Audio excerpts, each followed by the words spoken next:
સુરેન્દ્રનગર જિલ્લાના લીંબડી શહેરમાં આવેલ તમામ ગુરુગાદી આજે ઉત્સાહભેર પૂર્ણિમાની ઉજવણી કરવામાં આવી હતી। લીંબડી શહેર એટલે કે છોટા કાશી તરીકે જાણીતું સુપ્રસિદ્ધ શહેર છે, ત્યારે આજે પવિત્ર દિવસ એટલે કે ગુરુની પૂર્ણિમા, ત્યારે વહેલી સવારથી જ લીંબડી ખાતે આવેલ શ્રી નિંબાર્ક મોટા મંદિર, કબીર આશ્રમ, બફૈયા હનુમાન આશ્રમ સહિતની જ્યાં ગુરુગાદી આવેલી છે ત્યાં આગળ વહેલી સવારે શિષ્ય આવી પહોંચ્યા હતા।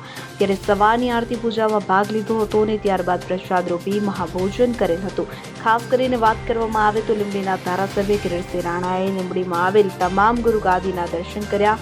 આજના પરિચય દિવસે ગુરુ અને શિષ્ય વચ્ચેનો સંબંધ શું હોય છે તે આ શિષ્યના માનવ મહેરામણમાં જોવા મળ્યો હતો। આજરોજ આવેલા શિષ્યોને ગુરુ દ્વારા આશીર્વાદ રૂપ આશીર્વચન સહિત જ્ઞાન અપાયું હતું, તેમજ દરેક ગુરુગાદીએ સાધુ અને સંતો અને લીંબડીના નામાંકિત વ્યક્તિઓ હાજર રહ્યા હતા અને આજના દિવસની હર્ષભેર ઉજવણી કરી હતી। કલ્પેશ વાઢેર, લીંબડી। હવે જુઓ દેશ દુનિયાની તમામ ખબરો તમારી આંગળીના ટેરવે। ઉઠાવો મોબાઈલ અને ગૂગલ પ્લે સ્ટોર પરથી ડાઉનલોડ કરો અમારી CN24 ન્યૂઝ મોબાઈલ એપ।